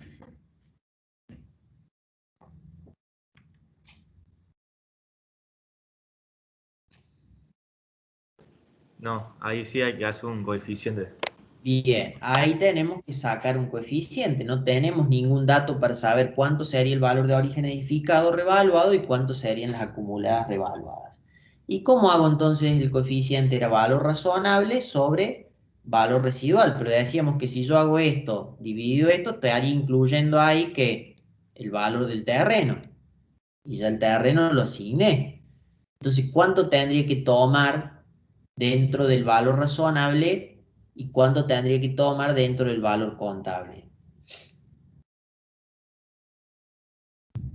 Y los 77.000 Claro, dividido Del lado del valor razonable, tomo de los 154 solo 77.000, porque los otros 77.000 ya los asigné, que iban al terreno. Bien. O sea que sería por el lado del numerador 77.000. Y por el lado del denominador 60.000. 60.000, que sería el valor residual, pero solo de lo edificado. Porque los 50.000 ya lo dejo por fuera porque ya tuvo su asignación. ¿Lo ven eso?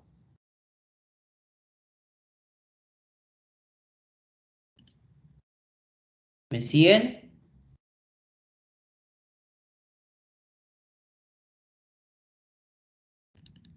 Eso acá está hecho de esa manera, ¿no? Fíjense, los 154.000, resto los 77.000, y por el lado del denominador, los 110.000 menos los 50.000. Bueno, eso da el coeficiente de 1,2833 periódico, y por ende haríamos ahora la asignación. Decimos, bueno, esto, valor de origen por el coeficiente, me dice que el valor de lo edificado en términos razonables pasa de ser de 100 a 128.000. Quiere decir que tiene un aumento de... Un aumento, no sé qué esté acá.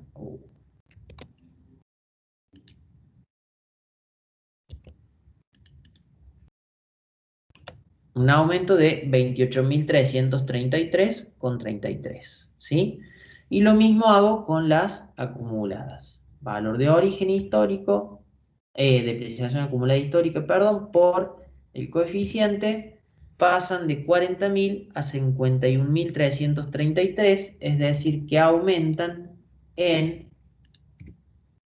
11.333,33, pero en signo contrario porque aumentan por el lado del haber. ¿Sí?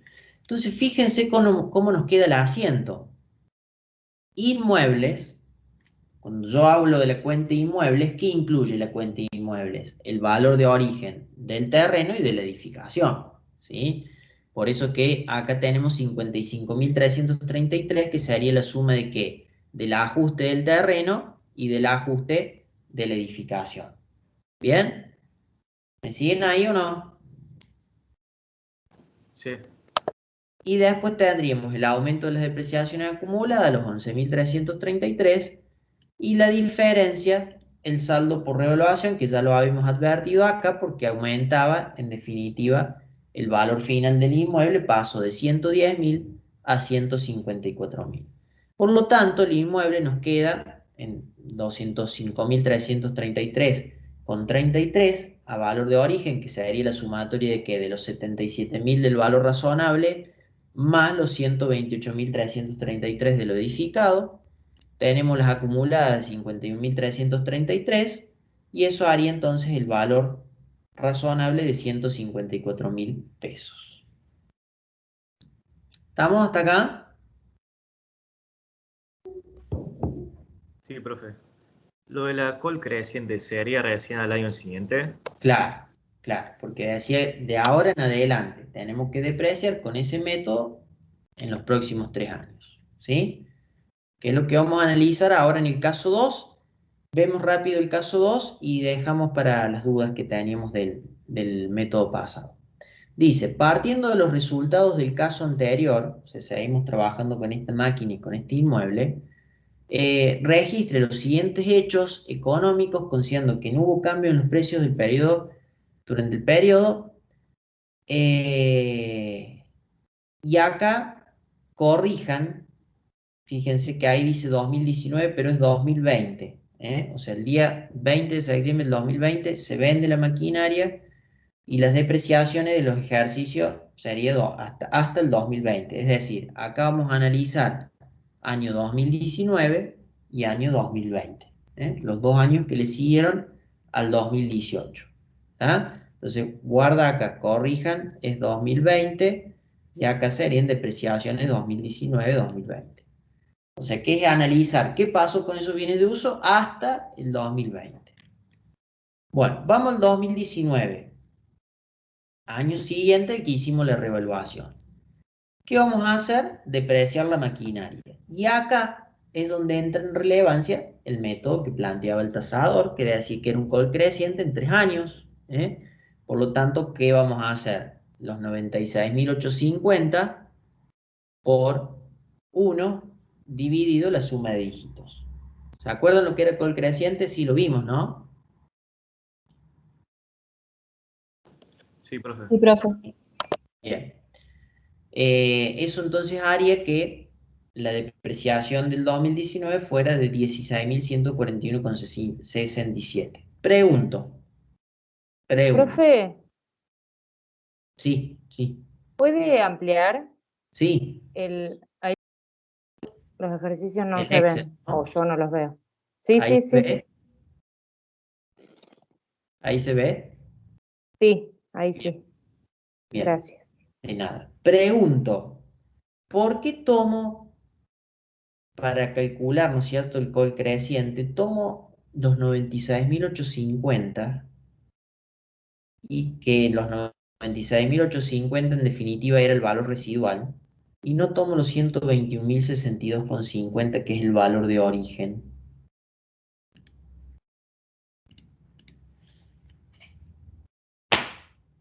Porque dice que se Porque voy a mantiene tomar, lo anterior y el col creciente empieza a partir del nuevo valor residual. ¿Cómo es? Porque no te escuché la primera parte. Porque dice que se recalcula, digamos, y se mantiene la depreciación que ya se hizo. Sí. El col creciente va recién con el nuevo valor residual. Pero, o sea, te entiendo que recalculamos, mantenemos las depreciaciones que hicimos, pero ¿por qué yo tomo los 96.850? Hay un dato ahí que me hace tomar ese valor, porque si no yo tomaría el valor de origen. porque estoy utilizando la vida útil restante. Porque me dice que se tiene que depreciar en los próximos 3 años. Entonces yo necesito que el valor que tiene hoy la máquina, hoy me refiero a 2018, se termine de depreciar en los 3 años que faltan, ¿sí?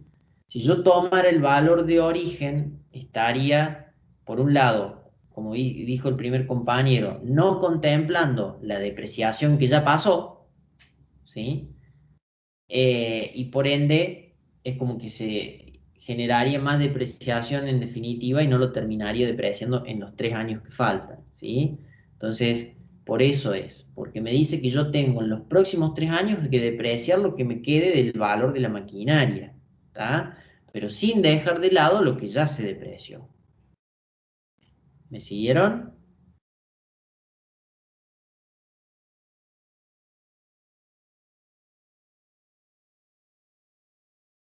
Sí, profe. Sí. Bien. Perfecto, entonces sacamos la depreciación, asentamos, ¿no es cierto? 31 de diciembre, depreciación maquinaria, depreciación acumulada, 16.141,67. Pero ¿qué también puedo empezar a hacer? ¿Qué nos permitía la resolución? Que en función al desgaste, entendido como que se va realizando ese activo, puedo ir enviando parte del saldo a RNA. ¿Cómo? ¿En qué cuantía decíamos? En la diferencia entre la depreciación sobre valor contable versus la depreciación sobre valor razonable. Entonces, yo acá, los 16.141,67 sería la depreciación del ejercicio sobre valor razonable. Voy a calcular también la depreciación del ejercicio, pero sobre valores contables, sobre valores históricos. ¿Cuál era el valor histórico? En lugar de ser 96.850, ¿se acuerdan? Eran los 80.000. ¿Sí? Le aplico el mismo método de depreciación y me da que si yo hubiese seguido trabajando con los valores históricos, la depreciación hubiese sido de 13.333,33. Quiere decir entonces que lo que yo puedo enviar a RNA, que es lo que hago acá, fíjense, disminuyo el saldo e incremento los RNA, van a ser 2.808,33, que sería ¿qué diferencia? La diferencia entre la depreciación sobre valor razonable versus la depreciación sobre valor histórico. ¿Se entiende? Eso es lo que decía la norma de que puedo ir enviando parte del saldo a RNA en función a ese cálculo.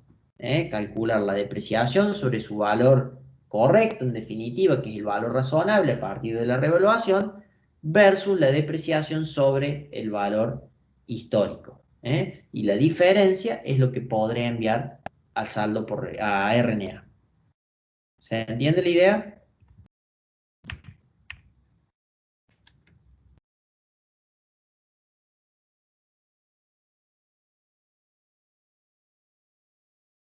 ¿Me siguieron?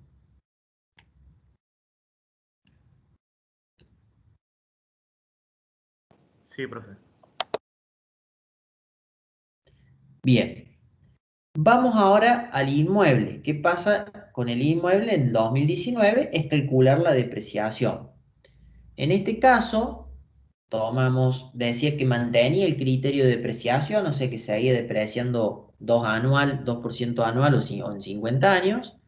Por lo tanto, tengo los 128.333,33, que sería el valor de origen de la edificación, dividido los 50 años o por el 2%, nos da que la depreciación del inmueble del ejercicio son los 2.566,67.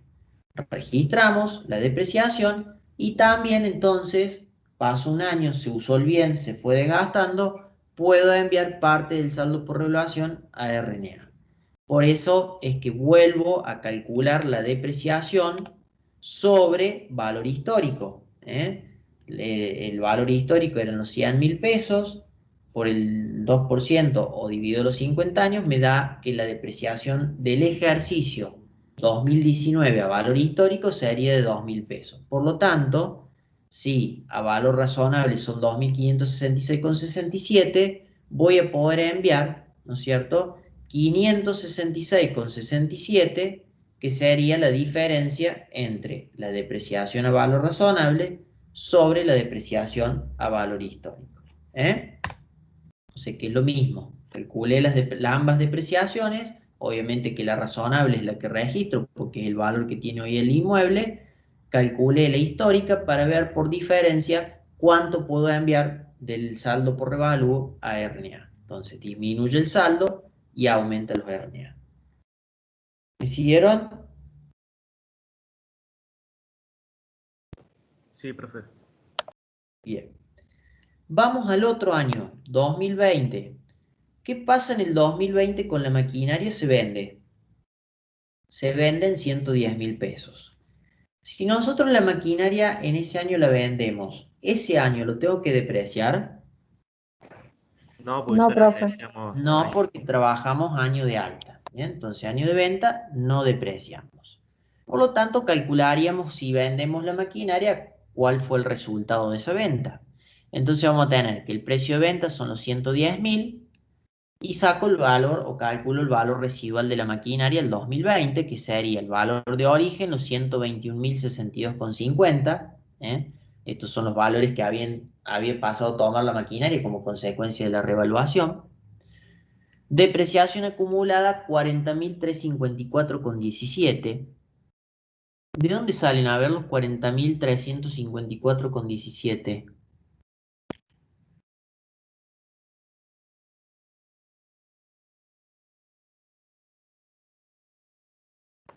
Los 24.000 de antes más los 16.000 de ahora.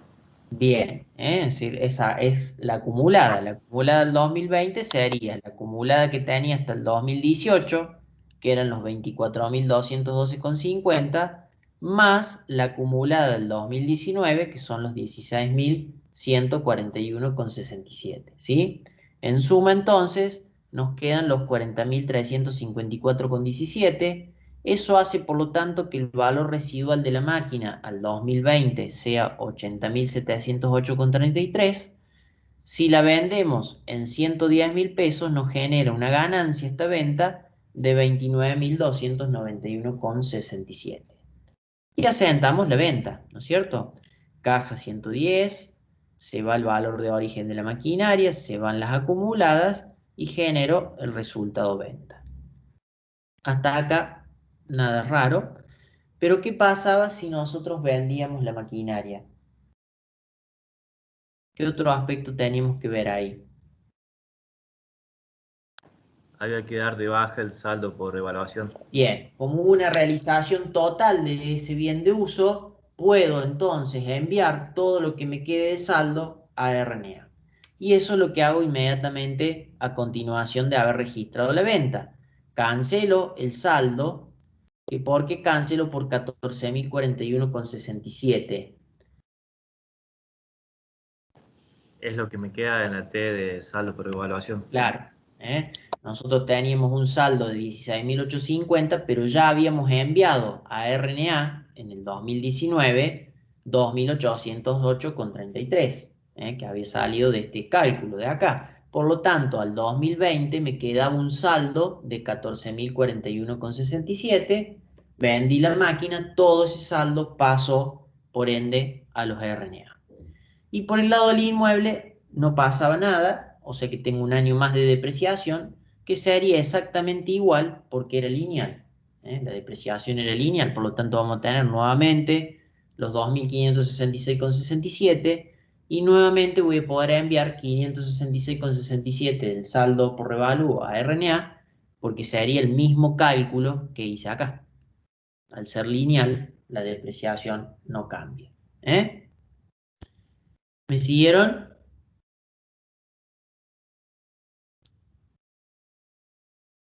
Profe, ¿cómo será el Profe. saldo de revaluación? El saldo es valga la redundancia, el saldo que te queda, que es lo que te quedó en saldo por revaluación de esa maquinaria. Es si vos hicieras el mayor, fíjate que está acá.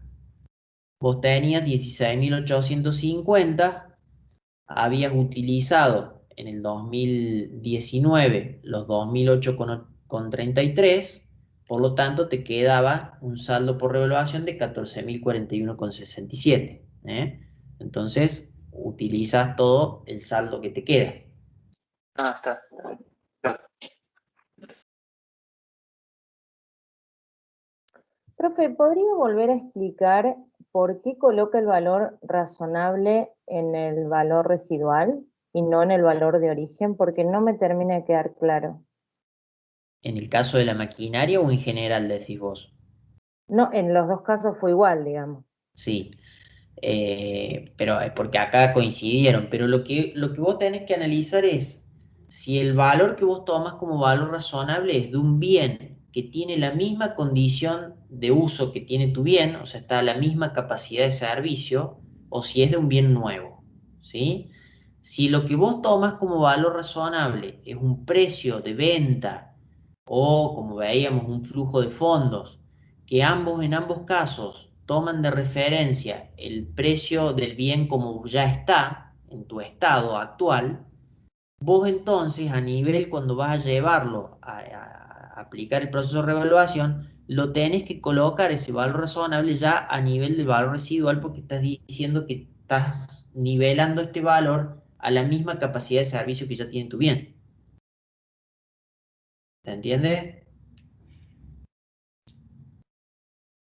Sí, En cambio, si sí, vos sí. tomas el valor de un bien nuevo, como ese valor es de un bien que no ha sido depreciado y tu bien sí ha sido depreciado, no podrías ubicar ese valor a este nivel, porque fíjate que ya le calculaste las depreciaciones, entonces en ese caso tendrías que llevarlo a nivel del valor de origen. Porque estás diciendo que estás tomando de referencia un valor de un bien nuevo que no ha sido depreciado. Entonces, ¿cuál era tu valor acá que no ha sido depreciado? El valor de origen. Por eso es que va a entrar por el lado del valor de origen.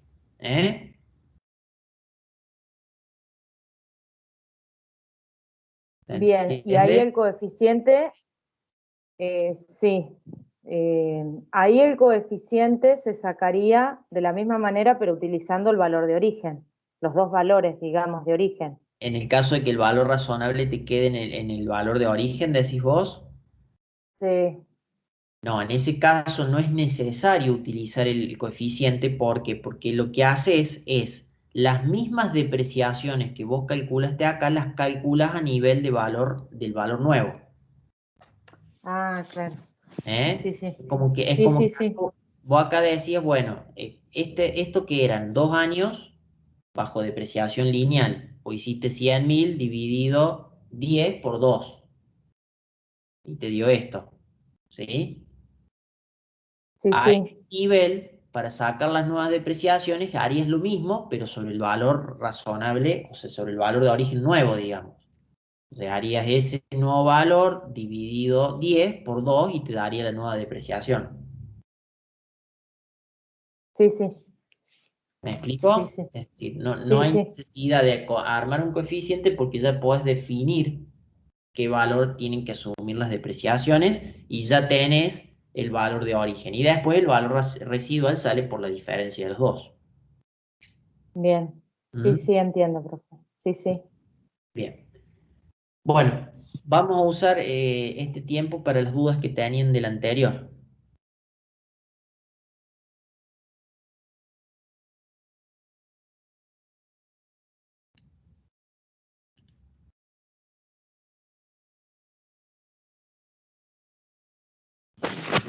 Yo, profe, tenía una duda, ¿puedo empezar? Sí, sí, sí.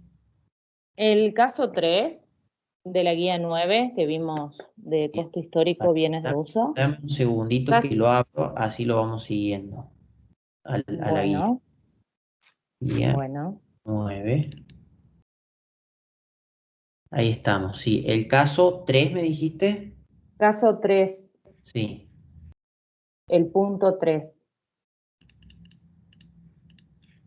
Caso 3, el punto 3. A ver, ubícame porque no sé dónde está el punto 3 No, acá. modifica. No, más abajo, profe. ¿Acá? Más abajo. Claro, que calcula, disminuye la vida útil, hace un ajuste, que se calcula el área, y ese a mí se me complica con ese cuadrito de nuevamente de reexpresión, reexpresar lo reexpresado, y se me hace muchísimo lío. Entonces, yo maquinaria los 39.389 lo entendí porque es lo reexpresado del ejercicio anterior, digamos. Sí. Pero toda esa cantidad de números, hasta la depreciación acumulada, me perdí. ¿Qué es lo que calcula? ¿Cómo lo calcula? O sea, se me Bien. hace lío si tengo que sacar una proporción.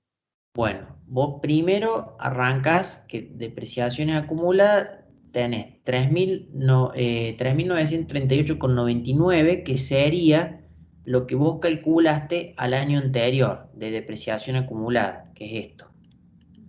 Los 3.630, que eran valores heterogéneos, pasan a valor homogéneo 3.938,99. O sea que ahí tendrías la depreciación acumulada hasta el 2018. Hasta el 2019, perdón, en moneda homogénea. ¿Sí? Por eso que Sí, tomas sí. los 3.938 y los planteas desde eh, enero del 19. No. ¿Cuándo cerraba esta empresa? Los eneros, está bien. Enero del 19. Bien. Y después entonces te quedaría reexpresar la depreciación acumulada del 2020. ¿Mm? Es decir, los 5.445. ¿Por qué? Porque ya reexpresaste las anteriores al tomar los 3.788,99. No, para que estoy perdido yo con los números. Acá. Vos tomaste los 3.938,99, que sería la acumulada hasta el 2019. ¿Eh? Fíjate, esto 2019 tanto. O sea que le tenés que adicionar la acumulada del 2020, que son los 5.445. ¿Me seguís? ¿Está ahí? Pero yo qué uso, los Bueno, 5.445. Sobre claro, eso calculo la proporción. claro. Porque vos tenés que ver de ahí cuánto asignás a cada cosa. Entonces vos por un lado Bien. tenés, por un lado tenías 907,50. Ese es el área. ¿Eh? Ese es el ajuste, digamos.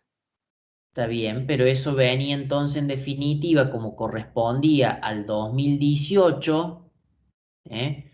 Al 2018 vos tenías el bien repartido en esta proporción.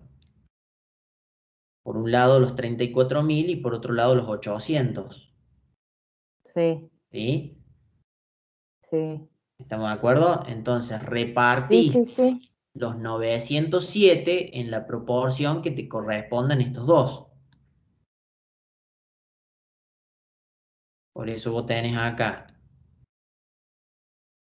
En definitiva, acá sumas.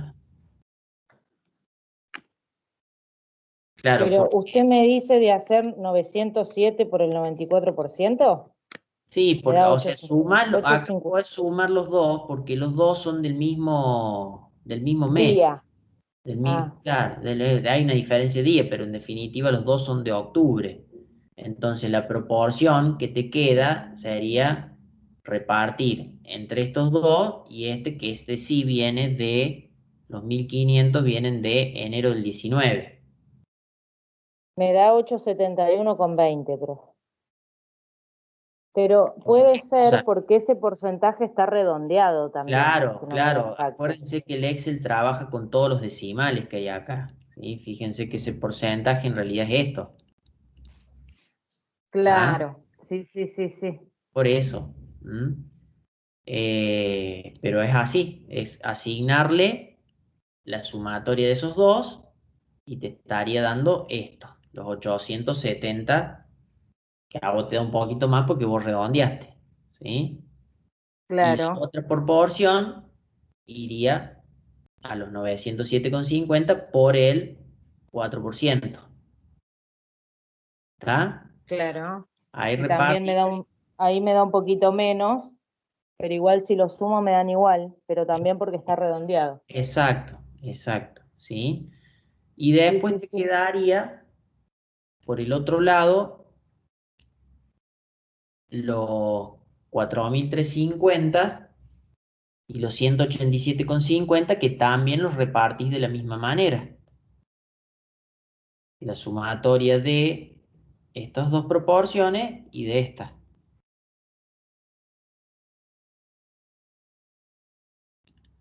¿Te das cuenta? ¿Cómo dice, profe? A ver, ¿Qué vos valor tenés, uso para calcular vos el tenés la 4.300? depreciación. Vos tenés la depreciación acumulada total 5.445, que se corresponde 4.537,50, que sería la estrictamente del 2020, pero a la cual vos le tuviste que sumar 907,50 por el ajuste que hizo del cambio de depreciación. Sí, ¿Ah? Eso sí. te da 5.445. Entonces, yo reparto, por un lado, los 907,50 en esas dos proporciones, o sea, en el 96 y el 4%. Y después hago lo mismo, pero con lo que me queda de la depreciación correcta del 2020. Los 4.537 Claro, le aplicas con el... 50 es, ¿Cómo? con 50. 4.537 Sí, con 50. ¿Mm? claro, me da 4.356, me da un poquito más, sí. Claro. Sí, pero es eso, Ahí acá, está el acá. tema de los redondeos, sí, sí, sí. Sí. Pero no influye, digamos, poquito más, poquito menos. No, no, no, porque te da. Vale. Es más, vos dijiste que la suma te da. Claro, porque este valor me da un poquito menos, pero después en el 4% del de abajo me da un Claro, poquito, este me da un poquito más y el otro un poquito menos, entonces, en por eso. definitiva, la suma me da lo mismo. Sí, sí, está bien. Pero ¿se entiende entonces por qué viene toda la división? Sí, sí, sí, sí, ahora sí, Bien, ahora sí. Claro, perfecto. en el ejercicio que habíamos visto en clase, hacía como un nuevo recálculo de proporciones porque había una mejora, Ujú, pero en este caso es como que se mantuvo igual y sobre ese porcentaje calculó esa depreciación. Bueno, claro, eso era lo que no entendía, profe. claro. Bárbaro, muchas gracias. De nada. ¿Hay alguna otra duda?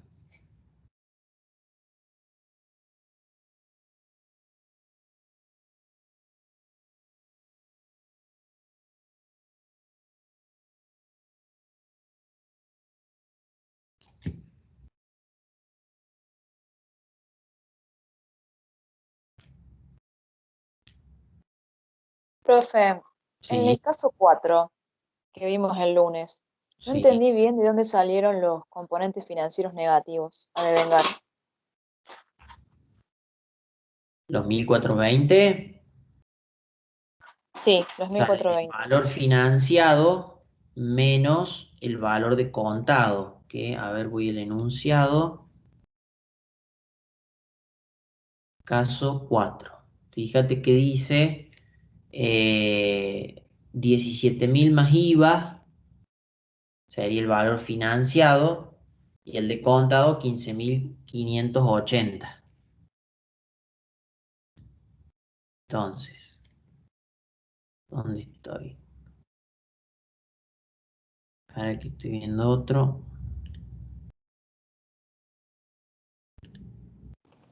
Sería 17.000 menos Claro, 15.580. el valor financiado 17.000 menos el valor de contado los 15.580.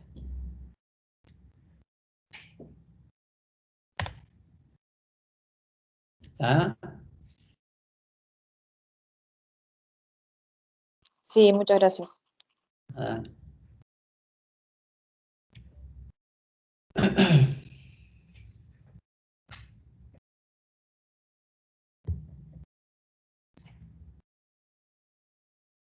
¿Alguna otra cosita que quedó por ahí?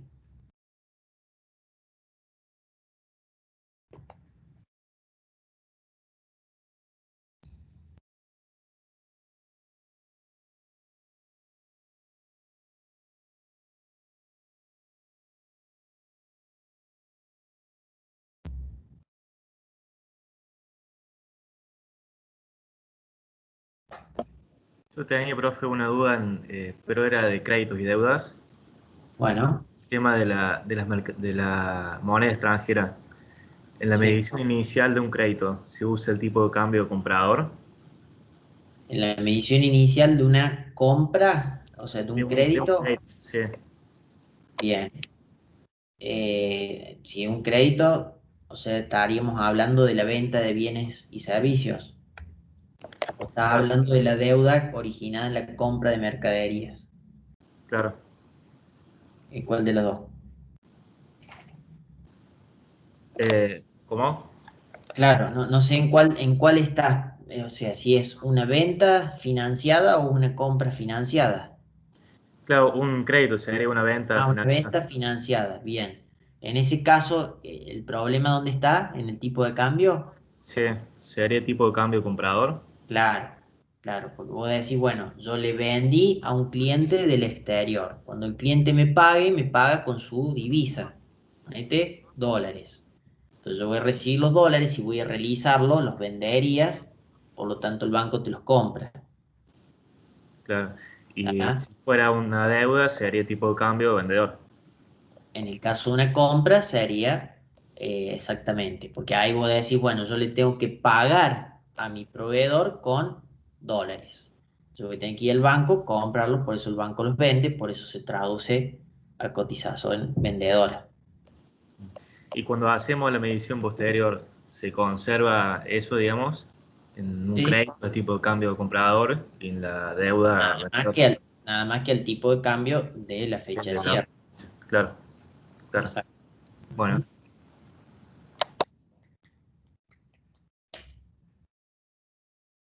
Bien. Listo, entonces, volvemos a retomar el día lunes.